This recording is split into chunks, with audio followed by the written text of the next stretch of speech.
New York pause has worked. The close down has worked. That's how we controlled the beast. That's how we got it down to 0.9. However, we're not there yet. We're just at 0.9. Again, Wuhan got down to 0.3. So we have to continue doing what we're doing. I'd like to see that infection rate get down even more. The New York pause policies, the close down policies, will be extended in coordination with other states to May 15th. So 1 month, we'll continue the close down policies. What happens after then, I don't know. We will see depending on what the data shows.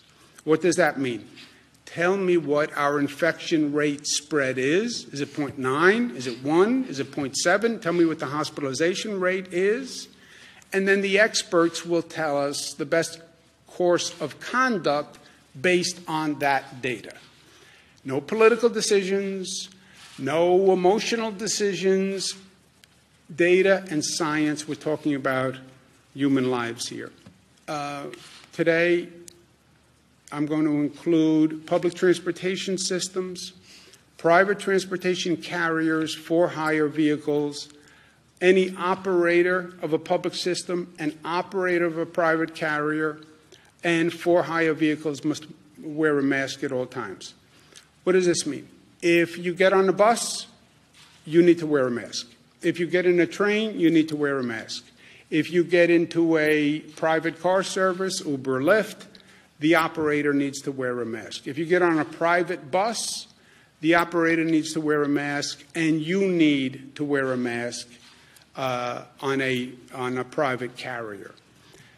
So is this inconvenient? Yes. But you're in a closed environment, by definition. You're not socially distancing, by definition. You're the front seat of a car to a back seat of a car. You're one seat in a bus to another seat in a bus. This is a precaution for everyone that I think balances individual liberties with a social conscience. This will go into effect Friday, 8 p.m. CDC put out different guidelines about what numbers you must report. We've always said all we really know are deaths in a hospital or deaths in a nursing home. Could people be dying at home because of the coronavirus and we're not counting them? Yes. Was this a rough estimate? Yes.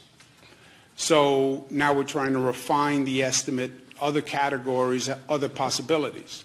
So the CDC put out guidance on reporting. So actually, it's the president's own CDC that put out this guidance. And the city was very clear. They actually did not tack on that number to the total death count. They created a new category that's called probable deaths. This gets murky, right, because a lot of people are dying of various things, and if it's shortness of breath or you had a fever, there's a lot of assumptions that could be going on behind the positive. Everybody knows in this room, Assemblyman Brodsky, the assumption was that he had died from COVID. A few days later, they discovered it actually wasn't COVID. So the number is not precise, and the city actually did not put that number into the death count number. It's a separate category. I actually believe the press misreported this in some instances and conflated the two. And so that's what it was. But they did not pad the numbers, and this was a CDC-directed category that the city started reporting that the state is actually also working to report. Probable is a category that it's somebody who died, and based on the symptoms or based on how they died, they believe that it could probably have been COVID. So that's that category. The underreporting of the deaths in the home is another added complication into all of this. I don't think the city put the numbers together. I think the Times wrote a story that put the numbers together and then said they had a much higher number. I get it's a great headline, but it's not totally accurate.